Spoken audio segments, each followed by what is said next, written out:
Wow. You two. I feel like you don't need an introduction, but for anybody that maybe doesn't know who you are, and maybe you could also introduce us to your beautiful co-star here. Kelsey, can you introduce yourself to everybody? Kelsey Hightower, been in the tech gang for 20 plus years. Some people may know me from the Kubernetes community. Some people know me from the container core REST community. Some people know me from the DevOps community. But I've been in this open source world and the various jobs for about 2 decades. And I'm joined by my wonderful partner who has her own extravagant career in education. And I'll let her introduce herself. Hi, Klarissa Hightower. I'm married to this guy. This guy, how long have you been married? 19 years. 19 years. Yes, we've been married for 19 years. And how many years in the education field? 18. 18. Yeah. That's amazing. So your careers spanned your entire relationship so far. And obviously with having careers, both of your own, both very successful in each of your industries, how were you able to kind of navigate that in building a relationship with someone early on, and also building careers for yourselves? Her mother-in-law said something dope maybe a decade ago. It ain't gonna always be 50-50. Sometimes it's 80-20. And what that means sometimes is, like, I remember uniquely, she had a career. She's an executive herself in education, working in a school district. And I remember I was about to board a flight to go speak on site at Disney headquarters in California, and our daughter was sick. And you got to make that decision in the morning because she's not going to school and someone needs to stay with her. And I was like, it's my turn. And so I just texted the team, I won't be coming to Disney today. I know they got the auditorium all set up, but it's my turn to stay back so she can go do her thing at her job. And I think it's just making those trade-offs. It's not always going to be super consistent, but I think when things come in waves, you just hope that your partner has your back when it's their turn to carry the majority of the load. Awesome. And how did you like that response? Yeah, I mean, he started doing that early on. Yeah. Like he would work at night so that when I came home and had to go to work, he could be there with Khalise. So it was there was never a question whether or not we were going to have the support. So when I got my master's, when I was getting my master's and we had a little, he was stepping up. Where do you need me? How can I be helpful? And I did the same for him. And yeah, the 80-20, the 50-50, the 40-60, that is real. When you have to turn that down and you know your partner's going to be able to turn it up, it takes the weight off. So, you know, you can be a whole something wherever you're going in the house. And she's also the person where I can exercise my intellect. You know, a lot of people hear you come up with these ideas, you give these talks, and it's like, how do you get to be so sharp? We debate about everything. Sometimes you just take the other side of the coin just to do that exercise, right? Because I think intellect is also an exercise. And then she's also my accountability partner. So I give a lot of advice. It sounds good too. And there were a couple of times where I just didn't want to follow my own advice. And I remember I was asking her, I was going to give a opening keynote at GopherCon, the software conference around the Go programming language. And I said, babe, I had this poem that I remixed from Maya Angelou, and I was afraid to give it. So I'm in the elevator. I said, hey, babe, I'm not gonna give that poem that I was working on that I had you read and said was good to go. I chickened out. I'm not feeling it. And she was like, okay, you know, I support you, whatever. So I'm like, yes, I ain't got to do it. I get in the elevator, come down, my phone rings. She was like, nah, you can't do it like that. You tell everybody else when it gets hard, that's when you know it's go time. And so I went up there, I gave that poem.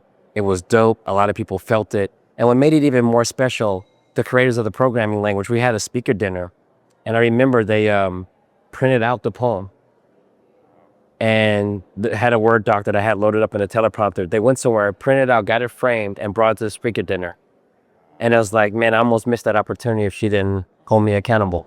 So that moment, like, that's forever now burned. Like, you will always remember that. And I love that you kind of played a part in that. So do you have, as far as like the talk that you did today, were there any points in that the feedback you got was influential? Because obviously you bounced some of those ideas off. Yeah, this morning as I'm getting dressed, I'm like, I don't know how I'm going to start it. Like, should I do it this way? Should I do it that way? Because most of the keynotes for the last 5 or 6 years, I don't think people understand, most of them are straight freestyle. Yeah. There's elements that I can pull in.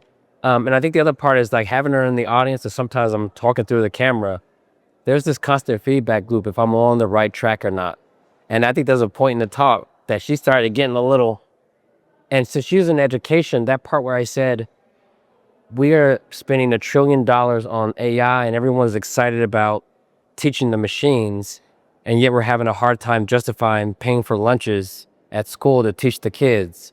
And I know for her, that touches her soul because she's seen my career and there's this huge delta between whether it's salaries or investment. She's like, wow, you all throw a lot of money at sometimes seems like really silly ideas, and we're struggling to get a new math book for the classroom. How is this even possible? Yeah. How has that dynamic between you two kind of influenced your paths? Because you've talked about how those things have influenced some of your talks, and you reflect on it pretty well in this last talk you gave today, in that car ride.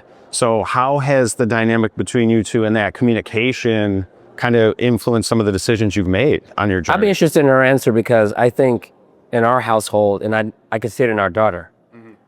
Our daughter knows what excellent looks like from both our sides. My wife has been in the paper. She became an executive director at the school district level. And so as my daughter's in school, you see your mom is on the leadership team for the entire school district. And I know what that can do to a child to be able to look in your own household and be able to see the North Stars. And so for me, it's like, I got to make sure that I'm continuing to progress. I'll be interested on like how that kind of impacts the decisions you make.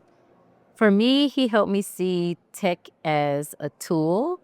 So, for example, in education, we're teachers. We do lesson plans. We have to do certificates, things of that nature. So rather than me separating out the two, youth is my passion.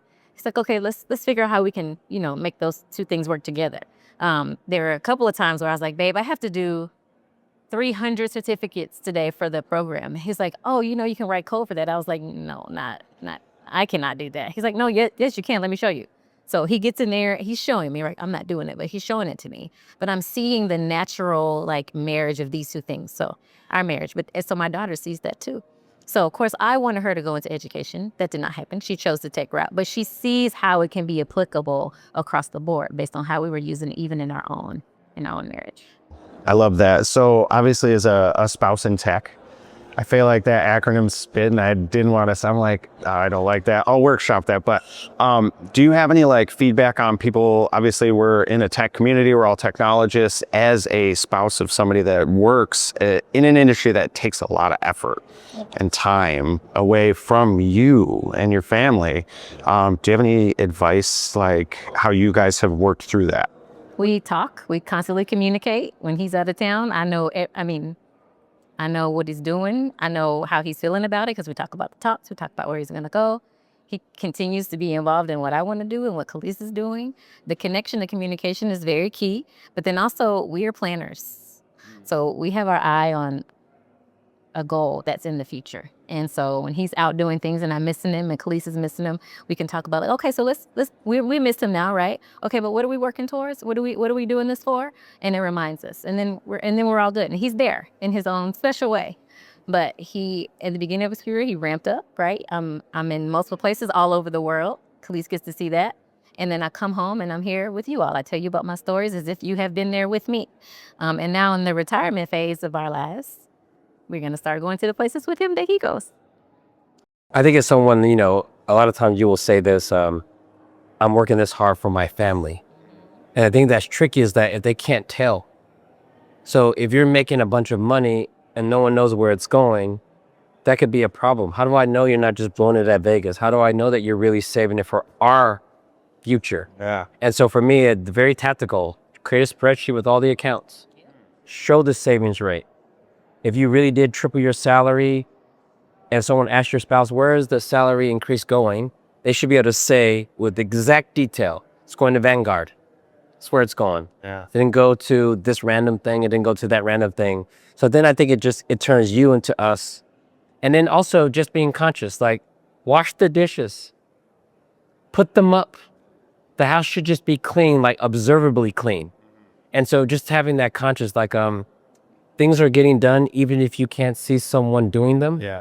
And I think if you're going to be someone that's going to be on the road, you're going to have a period of your life where you dedicate a lot to your career, all the late nights. It's on you to show that you care about the other stuff too, and you got to do it. I love that. Taylor, do the dishes. Taylor, make sure you're doing the dishes for Jackie. How have you been to a lot of these events, the in-person events with Kelsey? I've been to a few. I wouldn't say a lot, but a few. How would you say community? Let me think about this one. Community here at Render, like, what's the energy been like? This is your home turf. You're kind of back. Like, how is the energy here in comparison? Like, what is this impact on you as a person being back kind of in your backyard? This energy feels like her community's energy. She does nonprofit work. She's in the school district. Her community are the children, their parents, the people responsible for growing them.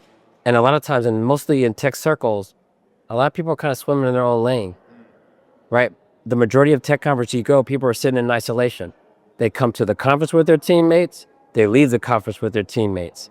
And the worst part about it, some of them don't even meet anyone new the whole time. They're just watching talks like it's a YouTube stream. Yeah. And so when you come to Render, though, it feels like this is my community. I can give the different kind of talks. Do you know how much courage it took me to share my life story, to use my normal vernacular, to be able to pull in people, and not just their emotions, but their souls. Yeah. And then people here give it back. And I think for people that don't understand, when you're doing public speaking, and she's an incredible public speaker herself, she gives sessions about the topics of her interests and expertise, and I do the same. And I think it's here where I get to be that whole person. And the audience gives me the whole person. So if you're watching this and you're in the audience, you are half the presentation. So when I come to Render, and I remember last year was my first time being at Render and speaking at Render. Last year was my first. And when I gave that homecoming style keynote, the energy I was getting back, it just took me to another height live on the stage. So this year, we just titled it Part 2. And everybody knew what that meant. Yeah. Now, last year's was amazing. We'll link, Noah. I always talk to the camera guy. You probably hate that. We'll put both of them, though. What's like your biggest takeaway from community events like this for you? Not even as a speaker, just somebody that comes to these types of events. Like, what's your biggest gain? It just reminds me that most of the people here are more than their employer. Because if you meet someone at a company like this, I try my best not to say, who do you work for? Almost to minimize who they are that's standing in front of me. And so I'm super patient. Sometimes she has to pull me to the side or ring me that we've committed to something else and we need to go do that. But man, people walk up to me and they tell me their real life stories like, hey, Kelsey, I was in a situation. I saw you speaking and I felt motivated to change my situation. And so I'm meeting all of these people, and the last thing I learn about them is where they work.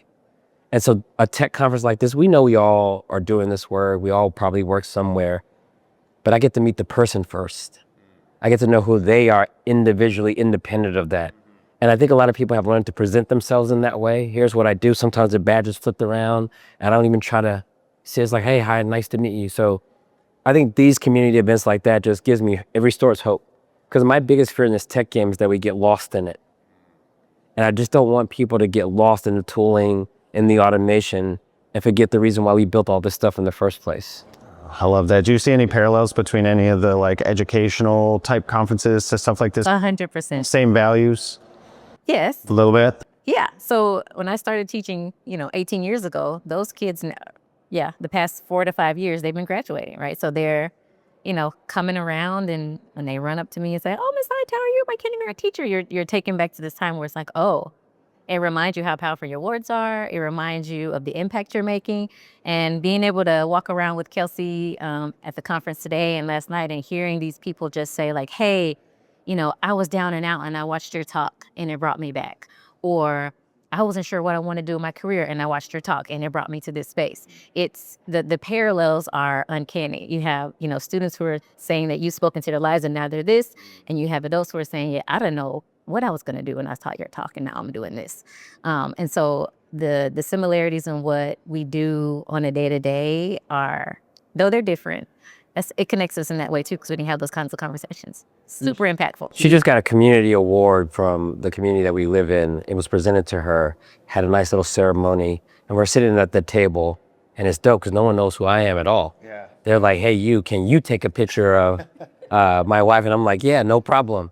And I'm seeing them say the nice words and talk about the impact. So there are a lot of similarities in the various industries that we're in. So, and it's always dope to see her get her flowers, and we take turns doing that. I love that. Well, I have one last question, and I want to hear both of you on this one because we'll see if you're close. What does success look like to both of you? Well, I'm gonna let her go first. Ooh, we talked a lot about that as we were planning for retirement. It's probably different than what you might think. I just want to be. I want to wake up in a state of no stress. That's success for me, to be honest. You don't need a lot to have that kind of success, right? So no stress. I have a child who loves me, a partner who supports me. That's success for me. Yes, I was successful in my career, but when all that's past and gone and nobody remembers my executive title and I'm a community member, what is still success? And it's a stress-free life, being able to pour into others in ways that I didn't get poured into me. That's success for me. I love that answer. All right, you're in the hot seat on this one. Yeah, I think that depends part is important, because when you're at a job, success may mean getting that promotion. If you're writing software, getting it to compile, getting the unit test it has. But those don't last very long. Those go, they come and they go. And so I was looking for something way more permanent. And that thing we call peace, I don't know if a lot of people have ever got to experience peace. And so when I retired, it took a little while to realize that I don't have 2 laptops. I don't have 2 emails to check. I don't need to worry if this VP likes this VP and is that going to trigger another reorg.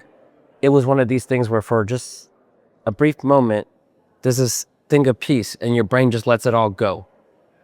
And then once it's gone, then you can fill it up with other things. And so when I hear people say, I love my job, it's not that I don't believe them. It's that, have they ever had an opportunity to love something else? And so when I think about success, it's being able to answer that question. I love that. It's about tech and it's not about tech. That's at the end of the day. So thank you so much, guys. That was it. Thank you. No, I'm honored that you were here. So it was great meeting you. Thanks for having me. What? Seika. Oh, yeah.